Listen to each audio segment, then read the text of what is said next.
Hi, everybody, and welcome to this week's DD Hangout show. My name is Raul Takala. I'm the Business Development Director in our Networking Business Unit at Dimension Data. And today I have a couple of colleagues with me, Kevin Leahy from our Data Center Business Unit and Luke Foster from our Cloud Business Unit. And we're going to discuss whether or not the concept of hybrid IT actually requires a hybrid WAN to both save costs and ensure quality of service. First, let me turn it over to Kevin and Luke for some proper introductions. Go ahead, Kevin. Okay. Well, thanks, Raul. I guess introduce myself as I'm the Global General Manager of the Data Center Practice here at Dimension Data. And the reason it's probably relevant to this audience is, my team leads the conversation around how to, our clients help our clients build out that hybrid IT environment. Thanks. Luke? Yeah, thanks, Raul and Kevin. Luke Foster, I'm the VP of Product for our networking portfolio within the Cloud Business Unit, and so that focus on cloud has a lot to do with that hybrid WAN journey. There's a lot of interactions there, and so looking forward to the conversation. Great. All right, thanks, guys, and thanks for joining me today. Before we get started, I wanted to mention to everybody that if you have any comments or questions, please share them on Google+, on the Google+ event page, or simply tweet us using the hashtag DD Hangouts, and that's Hangouts with an S. And we'll get to you as soon as we can. If you are watching a recording of the event, still please share your feedback via Twitter using the same hashtag, or really any of our digital channels, and we'll get back to you as soon as we can. Okay, so on to our discussion. As I mentioned earlier, I'm in the Networking Business Unit here at Dimension Data. And so from a networking perspective, one of the basic assumptions or tenets that we're actively promoting in the market is this concept that the movement to cloud is really one of the primary drivers an organization should really use to consider re-architecting their WAN, right? And re-architecting their WAN to what we're calling a hybrid WAN, where they complement and or replace existing MPLS circuits with lower cost alternatives like direct internet access, LTE, and the like, right? So for this hangout, really, again, I'm a networking guy, so I'm pushing this notion. What I thought we would do would be, it'd be worthwhile to sort of discuss and debate my central tenet there, right? Does a hybrid IT environment, a movement to cloud, if you will, really require a hybrid WAN? And so to start us off, I think, I'm going to kind of ask Kevin to maybe lead us off in the discussion since he's our data center guru here and get his opinion on this question. So Kevin, does hybrid IT require hybrid WAN? Well, requires an interesting word because it makes it all in or out kind of thing. But I would tell you, is people started down this hybrid journey a while back. And they started usually, when they started with cloud, they used existing bandwidth within their private network. And that was kind of how people got down that journey. But then rapidly, it started to scale. And they started to use clouds in more locations and multiple clouds. And suddenly, the private approach starts to become problematic in a couple of ways. One is it's limiting.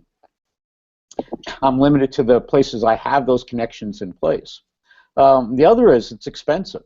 So interestingly enough, a few months back, or about a month before the Tour de France kicked off, I was in Utrecht, which is where the Tour de France hockey started this year. And I was doing a client roundtable, and we had about 13 clients in the room. As we went around, we started a conversation with cloud, and they talked about their future and how is that going to affect their overall environment. And so I then asked them, well, what about your network? And 201, it was 13 out of 13, which I thought was amazingly compelling. They said they knew they were spending more for the network than they needed to. They knew that more of the traffic was actually not private traffic anymore. It was public IP traffic that was being pushed through their private pipe. But they were struggling. I said, I have all these other things to do.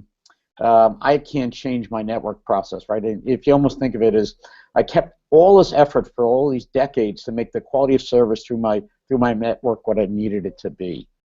And do I want to mess with that now? And so you got into that conversation, well, what if you don't? And they see this, ever-increasing cost of all this internet traffic, and they're pushing it through that private pipe. So they recognize there's an opportunity there. But they struggled and said, do I have the time, the energy, the bandwidth to sort of address this? So I'd say require, maybe not require. Is it absolutely smart? fundamentally. And we'll get in as we get through the conversation. There are things we can do from a higher availability, improve quality of service, giving more options of where you source your workload. So we'll get into that, I'm sure, as we chat. But I would say absolutely, most clients know they should, but very few have started down that journey.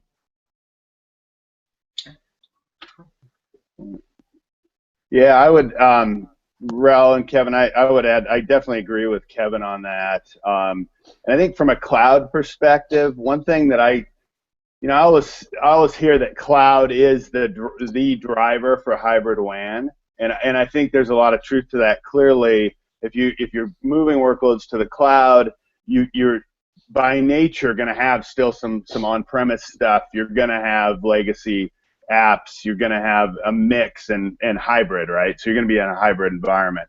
I think the only thing that I would caution, and this sounds funny coming from the cloud guy, is that cloud's not the only driver, right? There's a hybrid WAN, a hybrid IT is happening everywhere, and cloud's a big part of that, but it's not the only part.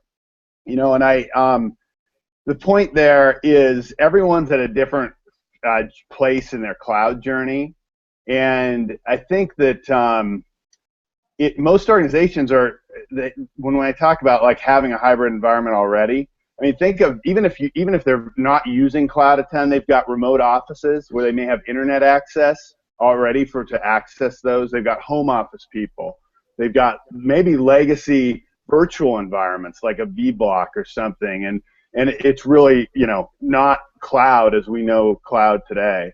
So again, as the cloud guy on the phone here, I think it's really a key driver, but it's not the only thing to consider when we're talking about hybrid WAN and hybrid IT and where it's going. So, Luca, I think you made a couple of really good points in there. What I find is cloud is the dialogue that forces people to reconsider. There's lots of activities you can do, but when I look at the data center consulting overall, right, generally it starts with a client saying, 20, 30, 40, 50% of my IT is going to be in the cloud in 2017, 18, 19. But it's now at the point where it's not a debate of if, it's a debate of how much. Yep. And what's interesting, though, is that the internet traffic associated with that cloud workload, and then put on top of things like the Internet of Things, well, those things are all over. We could debate how many millions or billions there might be over time, but there's a lot of them. Data's coming from everywhere. You can't, obviously, those are all not private network connections. So how does all that drive into it? So I would argue, to your point, the Internet of Things is going to drive as much hybrid discussion as, will cloud, but ultimately they're interrelated. And what is probably most important, though, is that the cloud is the forefront that says, I have to revisit my hybrid IT strategy, and that drives a hybrid WAN conversation. And so we see people doing some interesting things. They're saying, I'm going to put my cloud and my data center inside the same physical data center. Right? So I'm going to go to a co-location provider that's near a cloud. There's various co-location vendors that will, advertise the density or the network connection between the two as a reason to go there. What does that mean? I mean, that's just an alternative to say, well, don't deal with the hybrid WAN, don't deal with this other stuff, just put them in the same place. And for some that works, but if you're going to say physically separate, and you're going to deal with network information from the Internet of Things, how are you going to make that all workable and possible? Yeah. So, look, if I hear you guys, if I summarize your comments, it seems to me, as you say, cloud and hybrid IT are really a big driver, and it's getting bigger, right? And they know, I kind of picked up on your comment earlier, Kevin, that they probably know at a common sense level that they probably could be saving some money here, that they probably are leaving money on the table, and yet they've not gotten around to doing it, or at least considering it in a more structured, a hybrid WAN in a structured environment. Well, why do you think that's the case? I mean, what are some of the key obstacles or stumbling blocks? What's going to take before those two concepts really do come together? Because I take your point. Hybrid IT doesn't necessarily require, I mean, that's a strong sort of word, all in, all out. But it just sounds like the trend is going there where, okay, maybe it doesn't require it, but you do it at you don't do it at your risk, if you will. And I'm just wondering, I mean, so what's it going to take? So I think there's two things. One is it an inhibitor or a driver? So I think part of it starts with, it was about 2014 when the internet, the IP traffic overtook traditional data center traffic, data center network traffic.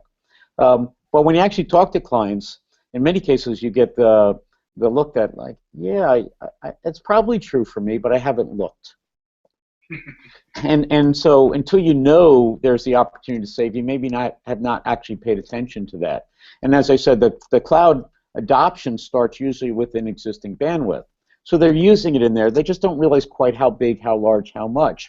Because in many cases, they actually are not aggregating all their cloud consumption to recognize just how big is it. Increasingly, that's becoming a bigger aspect of the conversation. They're saying, how do I actually drive that in a bigger manner? As you move beyond that, then they say, all right, well, I spent a lot of time getting the quality of service where it needs to be. What am I putting at risk? And you hear there was a lot of threat, early on. I don't mean threat in a intimidating way, but concern that quality of service of the network is a reason not to do the cloud. So one way I'm going to protect this, I'm going to put it on a private link, and I'm going to keep my quality of service. The problem was that was limiting, because now I can't take advantage of public cloud for recovery. And that's one of the primary use cases. I want to do recovery to the cloud. I want a high availability option. In the old days, you would dual path to a data center. Two private dark fiber connections to the data center. If you look at example of Hurricane Sandy in the Americas, those data centers, both links were down. So what do you do? Well, if you had a public IP address to maybe a cloud on the West Coast, you would have not had a problem. So the whole notion of availability, quality of service, where the network traffic is not really well understood in the model, and it's continuing to change. So you debate, am I ready to have the conversation about how I re-architect? Am I ready to optimize based on those things? And I think it's really the point at which, when will it become compelling, in which you say, look, I have to do it. And I think we're at or near that point. Some clients are already there. Many others are just realizing there's too much on the table now. I actually have to address it. Yeah, I'd agree with that, Kevin. And I think quality of service definitely keeps coming up with clients. But it's interesting, right? Because in a hybrid environment, you have physics at play too. And I think there's almost part of this thing that, if I'm using my dedicated links, everything's going to be perfect, and there won't be any issues. And in a hybrid environment, you've got to use them. I mean, that's the definition, right? It's a mix. And I think that's something that clients tend to go back to how they've thought about it in the past. And I think you kind of touched on traffic segregation. There's some of this traffic's headed to the internet anyway, a big chunk of it, as you kind of pointed out. And I think a lot of clients are very inefficient in having stuff that doesn't need to go over their private network still does, right? Like, that's just their standard way of thinking. And I think that's an area where this hybrid journey's it's got to catch up, because in a lot of ways, the hybrid environment journey for a client is behind all the other journeys, including cloud. I think the hybrid IT and hybrid WAN specifically is behind where a lot of clients are in cloud. Cloud is a given. They've made the workloads, as you said, are getting up to the 50% range. Hybrid WAN, so many people are still stuck on a legacy way of thinking, and the legacy wide area network that's both expensive and actually not that efficient in a lot of cases. And I think a lot of it comes down to operational processes. We see the same thing just on the compute side of the hybrid IT, right? Do I have the processes to manage the resources that sit here in the cloud versus the resources that sit in my dedicated data center, be it mine or third parties? Do I have the resources to understand what information I allow to go to the cloud versus what information needs to stay within my data center? Those are operational processes, and I don't think it's different on the network. Which traffic will I allow to go through the public IP versus the private? And that, I think, is an area where the management conversation is the prevailing one. So everyone would love the cost savings if they could sort out, how do I provide that operational aspect so I know I'm going to do it without risk and actually potentially improve value because there's a lot of bandwidth out there in the big bad internet world. If I could take advantage of it, it may be much closer to where I want to deliver the data than any of my private paths might, force me to route through. Yeah. And I think it comes down to a lot of it is understanding that, and then operational processes to ensure your quality of service, manage the cost, but still deliver the goods for the business. Yeah. Yeah, it's great. I'd like to hear, that operational process side of things. I definitely think is key, because here on the networking side, you're right. The thing that gets organizations' attentions about hybrid WAN is the potential cost savings, right? Who doesn't in this day and age need to save money on OpEx costs? And you know what? Telco costs are a big fat part of the IT budget. So anytime you throw up a big number about percentage savings on telco budget, that's going to get people's attention. But Kevin, you bring up a good point. So you say, hey, look, one way you could do that, you could start saving costs is in this hybrid WAN construct. But then that opens up a whole new can of worms itself, right? So in the no free lunch category, hybrid WAN might be able to provide you the potential for significant cost savings, the potential for improved quality of service, right, about availability and application performance and the like. But what it comes along with it is a bunch of headaches in terms of increased complexity of network design, and that increase in complexity of network design then has downstream operational complexity to it. Right? I mean, just troubleshooting where a WAN problem might be now. If you have multiple types of circuits, oh boy, clients are like, okay, I get it. I want the benefits of the hybrid WAN, but I don't know if I really want all those headaches, right? And related to operational and administrative headaches that will come along with it. So we definitely get that, right? And clearly a big part of solving that is we can't just come up with a technology solution to it, but there's clearly a support service construct that needs to go along with that, because more and more, it's not like what the client's going to want to do is trade one set of problems for another. They want those benefits, but we're going to need to bring them, something else here, right? Kind of switching tacks just a little bit, because I want to get back to that quality of service concern. Kevin, I think in a past conversation with you, we talked a little bit about, because you're dead right? I mean, everyone wants to save money, but they don't want to save money at the expense of quality of service, at the expense of availability, right? I mean, it's great, yeah, I want to save $1, but if my end users can't get access to the network, to their applications, then what's it all about? Right, and I remember you talking at one point about that there's been, part because of that, part of the strategy for clients in their movement to cloud is actually looking at, what are the right types of applications to move to cloud, because, depending on the application, it's certainly there's a risk-reward trade-off in terms of, what might happen to that quality of service. Right? Yeah, exactly right. And in early days, it's kind of interesting when you look back, even just go back 3 years. You'd call on a client and you'd talk about moving workloads to a cloud, and they said, I can't, it's not secure. And then just using that as an example. And now, fast forward 2 years, what do you get? The answer is, actually, the cloud is more secure than my data center. Mm-hmm. Because all the things over the last years, the headlines over hacking, security moved from a reason not to the reason to, because all the software capability, auditability, the traceability, the ability to define policies and enforce them that many infrastructures didn't have. I think that's analogous on the workloads to the cloud. People first started with, well, I have this latency issue. I'm worried about speed. I'm worried about qualities of service. But when you underneath the new categories of applications, and I use one sort of relatively simple model, but we were working with an online travel company. And they said, well, I can't move to the cloud because I have private data, credit card information, all the kinds of things you would expect them to say. And we said, well, you look at the workloads, and 98% of the traffic was lookup tables. Is it cheaper to route through London versus, Rome as an example?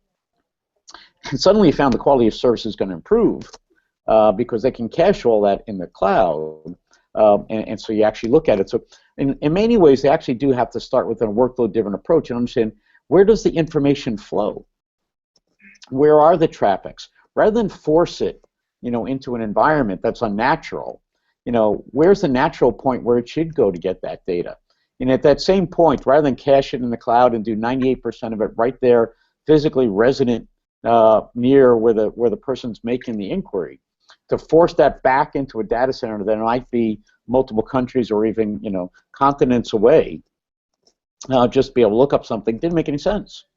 And so when you start to reconstruct that, I think we're getting to the point where people are understanding the application models, and as the applications are getting more sophisticated, the integration of those applications, and what are the network dependencies, where is the data, what are the connections that need to happen, force you to realize that the largest portion of the connections are happening in the public IP.